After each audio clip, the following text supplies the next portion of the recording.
اور لوگ جو ہیں اس کو ویلکم کر رہے ہیں. آپ دیکھتے ہوں گے ٹی وی پہ کہ ایک آئینی بینچ جو ہے وہ کئی ماہ لے جاتا تھا, تو باقی جوڈیشری جو ہے وہ کام رک جاتا تھا ان کا. تو اب ایک آئینی بینچ بن گیا تھا, اس نے اچھے رزلٹ دیے. اب آئینی کورٹس بن جائیں گی, اس کا چیف جسٹس علیحدہ ہوگا, فیڈرل کانسٹیٹیوشنل کورٹس کے نام سے وہ بن رہی ہیں, تو وہ صرف آئینی معاملات کو دیکھیں گی. اچھا, تو پھر اس ایک کے اور اندر جلدی تیزی آئے گی. ایک اور نقطہ الیبریٹ کیجیے گا کہ ہم یہ دیکھتے ہیں کہ پاکستان چونکہ ابھی ہم نے ایک مارکا جیتا بھارت کے سامنے, بڑی زبردست کوارڈینیشن اس وقت بھی ہمیں نظر آتی ہے فورسز کے درمیان.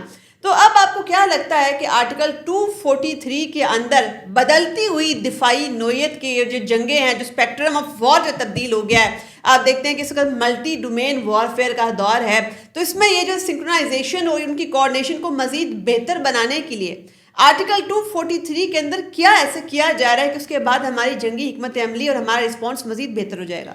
دیکھو, یہ تو بڑی خوش آئندہ بات ہے کہ چیف آف آرمی اسٹاف یا جو بھی ملٹری سائڈ سے پاور میں تھے وہ پہلی دفعہ پارلیمنٹ کے پاس آئے ہیں کہ آپ آئین کو امینڈ کر کے اس کے اندر اصلاحات کریں. تو یہ لازمی نہیں کہ موجودہ رجیم ہی رہے گی, یہ آئین تو فار ایور ہوتا ہے, وہ تو چلتا رہتا ہے. تو اب جنگی جو ملٹری کے متعلق قوانین ہیں, پہلی دفعہ پاکستان کے اندر 27ویں ترمیم میں اس کی پاور کو ڈسکس کیا جا رہا ہے, اور یہ خوش آئندہ بات ہے کہ ہم نے جس طرح پاکستان کے حالات سے چند سال پہلے ملک دیوالیہ ہونے کے قریب کی خبریں تھیں یا مسلح افواج کو کمزور سمجھا جاتا تھا, تو موجودہ جو رجیم ہے, موجودہ جو ملٹری پاورز ہے, اس نے یہ بین الاقوامی سطح پہ لوہا منوایا اور اپنے سے 20 گنا ملک کو شکست دی, اور پوری دنیا نے کانفیڈنس کے ساتھ ان پہ اعتماد کرتے ہوئے, انٹرنیشنل قوانین کی پاسداری کرتے ہوئے ان کو اکنالج کیا. تو یہ فیلڈ مارشل کا عہدہ جو ہے یہ پچھلی حکومت نے, یہ اس موجودہ حکومت نے آرمی چیف کو دیا. یہ بھی پارلیمنٹ کے افراد نے اور کیبنٹ نے دیا ہے, انہوں نے خود سے نہیں لیا, جبکہ اس سے پہلے جو ہے وہ خود فیلڈ مارشل بنا لیا کرتے تھے. تو اس دفعہ یہ ہوا ہے کہ عوام کے نمائندوں نے, کیبنٹ نے یہ رائے دی اور ان کو فیلڈ مارشل کے عہدے پہ لے گئے. تو ابھی بھی ایک اور چیز بھی دیکھیں نا, چونکہ اب امپیچمنٹ بھی اس عہدے کی جو ہے اسی طریقے سے ہو سکے گی جیسے صدر پاکستان کی آرٹیکل 248 کے تحت ہوتی ہے. تو ایسے میں آپ کے خیال میں کیا کسی بھی طور پر آپ کو سول ملٹری بیلنس کے اندر کوئی تبدیلی ہوتی ہوئی نظر آ رہی ہے, یا آپ کو لگتا ہے کہ زیادہ امپاور کر دیا گیا پارلیمنٹ اور کیبنٹ کو؟ نہیں, پارلیمنٹ تو ہمیشہ پاور میں ہونی چاہیے. پارلیمنٹیرین جو ہیں وہ عوام, پاکستان کے عوام سے ووٹ لے کے آتے ہیں. یہ ساری پاورز جو ہیں جوڈیشل سسٹم کی بھی اور یہ ملٹری سسٹم کی بھی اور بیوروکریسی کی پالیسی جو ہے ملک کی, وہ پارلیمنٹیرین نے ہی دینی ہے. تو یہ ایک پالیسی میٹر ہے. پارلیمنٹ کے اندر بڑے اچھے پارلیمنٹیرین بیٹھے ہوئے ہیں, نوجوان بھی ہیں, پرانے بھی ہیں. تو یہ پارلیمنٹ کے پاس پہلی دفعہ اختیار آیا ہے اور اس نے اپنا اختیار استعمال کیا ہے تھرو اصلاحات 26ویں ترمیم اور پھر 27ویں ترمیم کے ذریعے ابھی جو کرنے جا رہے ہیں. ابھی یہ والا بات کلیئر کیجئے, بڑا ضروری ہے کہ سول ملٹری بیلنس کے شفٹ ہونے یا ٹلٹ ہونے کی جو باتیں ہو رہی ہیں کہ کانسنٹریشن آف پاور جو ہے وہ کہیں ملٹری کے پاس تو نہیں جا رہا ہے اس ترمیم کے ذریعے سے, اور پھر ان کو اتنی امیونٹی دینا ہے جتنی صدر پاکستان کے برابر کی امیونٹی ہے 240 آرٹیکل 248 کے تحت. تو اس کا تعلق کیا سول ملٹری بیلنس سے کوئی لگ رہا ہے, آپ کو نظر آ رہا ہے؟ یہ تو دیکھیں نیتوں کا عمل ہے, دار و مدار جو ہے نیت پر ہے. لیکن پچھلی اگر ہم پاکستان کی ہسٹری دیکھیں ملٹری رولرز کی, تو وہ خود ہی بنا لیتے تھے. 52B تھی ایک ضیاء الحق کے زمانے میں, تو وہ پاور تھی, وہ پارلیمنٹ کو ہٹا دیتے تھے, وزیر اعظم کو ہٹا دیتے تھے, پارلیمنٹ توڑ دیتے تھے, پھر نئے الیکشن آتے تھے. تو یہ ایک سیفٹی وال کی طرح چلے گا کہ اگر ایک کمپیٹنٹ جنرل ہے تو اس کو پاور دینے میں کوئی حرج نہیں ہے. وہ صرف ملک کے دفاعی نظام کے لیے ہے, کوئی مارشل لا کے لیے نہیں ہے. تو وہ اکنالج کریں گے کہ میرے پاس ایک پاور ہے, ایک قوم کی امانت ہے, تو وہ اس قوم کی امانت کو جو ہے آئین کے مطابق استعمال کرے, جو آئین اس کو راستہ دے رہا ہے, بجائے اس سے کہ وہ ایک بنیادی حقوق کو پامال کر دے اور اس کو بنیادی حقوق کو ایک سائڈ پہ کر کے تو ڈکٹیٹرشپ کا راج نافذ کر دے، تو اس سے یہ بچنے کا ایک واحد طریقہ بھی ہے۔ اچھا، ایک اور چیز بھی ہم یہ دیکھتے ہیں کہ جو اب نیا عہدہ CDF کا عہدہ جو کریٹ کیا جا رہا ہے، یعنی کہ چیئرمین جو ہے وہ جوائنٹلی جو ہے ان تمام چیزوں کو، جو آپ کی نیوی ہے، آپ کی ایئر فورس ہے، آپ کی آرمی ہے، ان سب کو کمانڈ جو ہے وہ کرے گا آپ کا آرمی چیف۔ یعنی کہ ایک شخص اگر جو ہے وہ پروموٹ ہوتا ہے آرمی چیف کے اوپر، فورس جنرل کے اوپر، تو آٹومیٹیکلی اس کے پاس یہ عہدہ بھی آ جائے گا جو نیا عہدہ ہے CDF کا۔ تو ایسے میں آپ کو کیا لگتا ہے کہ جو ہماری جو کوارڈینیشن پہلے بھی بڑی زبردست ہے، جو نئے جنگی تقاضے ہیں ان کے عین مطابق ہم چل رہے ہیں؟ یہ صرف آپ کو ایک دفاعی حکمت عملی لگ رہی ہے یا آپ کو اس کے پیچھے کچھ اور بھی نظر آ رہا ہے؟ جہاں تک دفاع کا تعلق ہے، قوم اور پارلیمنٹ تو مطمئن ہے۔ جہاں تک آرمی چیف کو ایک بہت بڑی پاور دے دینا کہ وہ تینوں مسلح افواج کا پاور ساری اس کے پاس چلی جائیں گی، یہ ڈیبیٹیبل ہے۔ اس کے اندر رائے لینی چاہیے، پارلیمنٹ کے اندر اوپن ڈبیٹ ہونی چاہیے، تاکہ ایسا نہ ہو کہ ملٹری جو ہے، آرمی جو ہے، اس کے مورال اپ ہوں اور ایئر فورس کے مورال ڈاؤن ہو جائیں، یا نیوی والوں کے مورال ڈاؤن ہو جائیں۔ تو اس پہ ڈبیٹ ہونی چاہیے۔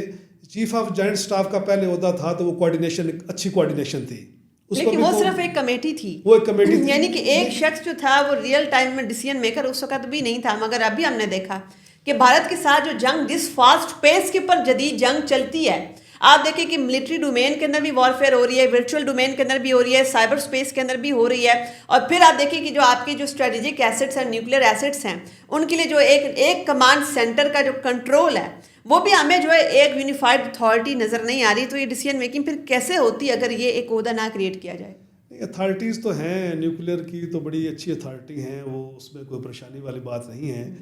تینوں مسلح افواج کی اچھی کوارڈینیشن بھی ہے، ان کی کوارڈینیٹ وہ بھی ہیں۔ صرف اس کے اندر جو 27ویں ترمیم کے اندر ایک فیلڈ مارشل کو یا آرمی چیف کو تینوں مسلح افواج کا سربراہ بنانے کی بات ہو رہی ہے، تو اس پہ تھوڑا سا سوچنا یہ ہے، کانفیڈنس میں لینے کی ضرورت ہے مسلح افواج کو بھی۔ ہو سکتا ہے کہ یہ بہتر ہو۔ اب جو صورتحال ہے پورے بین الاقوامی سطح پہ، تو وہ ایک بندے کی ہی کمانڈ کو مانا جاتا ہے۔ جس طرح ابھی جدید دور کی جنگیں ہیں، سائبر کی ہیں، الیکٹرانکلی ہیں، اور فنانشل ہیں، ایئر جو سپیس ہے اس کی بڑی اہمیت ہے۔ تو اس میں تھوڑا سی ڈبیٹ ہونی چاہیے کہ جب آپریشنل حکمت عملی نیوی کی بھی اس کی اپنی ہوگی، ایئر فورس کی بھی آپریشنل حکمت عملی اپنی ہوگی، آرمی کی اس کی اپنی ہوگی، تو ایسے میں اس کو صرف کوآرڈینیٹ کرنے کے لیے تاکہ ڈیسیژن ریئل ٹائم میں لیا جائے، تو تب کیا آپ کے خیال میں کوئی مسئلہ پیدا ہو سکتا ہے؟ زیادہ تو جو مسلح افواج کے ایکسپرٹ ہیں وہی دیں گے۔ جو ہم نے ابھی ریسنٹلی جو ہماری جنگ تھی انڈیا کے ساتھ، جو شارٹ پیریڈ کے لیے تھی، اس کے اندر تو بہترین کوارڈینیشن تھی، اور قوم نے اعتماد، مگر کانسٹیٹیوشن کور نہیں تھا، اس کو کانسٹیٹیوشن کور نہیں تھا۔ اب یہ پہلی دفعہ کانسٹیٹیوشن کور آ رہا ہے، تو اس کے اندر امید ہے کہ لوگ ایک اعتماد کریں گے۔ جو بھی چیف بنے گا تینوں مسلح افواج کا، اس میں کوئی بھی ہو سکتا ہے، یہ تو نہیں کہ موجودہ ہی ہوں گے، اس کے بعد انہوں نے ریٹائر ہونا ہے، نئے لوگوں نے بھی آنا ہے، تو پھر یہ کمانڈ جو ہے کانفیڈنس اور ڈیولپ ہوگا۔ تو مسلح افواج جو دوسری ایئر فورس ہیں، ان کو بھی اس میں اعتماد میں لینا چاہیے، یا ان کو بھی حصہ فرنٹ لائن کا ہونا چاہیے، کیونکہ اب جو نیکسٹ جنگیں جو ہیں وہ ایئر سپیس کے بغیر جنگیں نہیں لڑی جا سکتی۔ وہ پرانا آرمی والا دور جو ہے، گراؤنڈ والا جو ہے، وہ پاسبل نہیں ہے۔ جب تک کسی ملک کی ایئر فورس اسٹرانگ نہیں ہوگی، جب تک سمندری حدود کو کنٹرول نہیں ہوں گے، تو اس وقت تک جو مناسب نہیں ہے کہ کوئی ایسی قانون پاس کر لیا جائے کہ ساری ایک پاور جو ہے ایک ڈپارٹمنٹ کے پاس چلی جائے۔ آپ یہ بھی دیکھیں کہ دنیا کے جو سب سے بڑے بڑے ملٹری اسٹریٹجسٹ ہیں، جیسے کلاؤزوٹس ہے، اس کی تمام جتنی بھی اس کی جنگیں حکمت عملی تھی، وہ یہی تھی کہ یہ جنگیں جو ہیں یہ پولیٹیکل ڈیسیژنس کے لیے اور پولیٹیکل سوے حاصل کرنے کے لیے ہوتی ہیں، مگر اس کا تعین کہاں پر ہوتا ہے؟ لینڈ کے اوپر ہوتا ہے کہ کس نے کتنا لینڈ جو ہے وہ گریب کر لیا، لینڈ میں کتنی برتری حاصل کر لی ہے، بارڈرز کے اوپر کتنی زیادہ اس کی گرفت ہے۔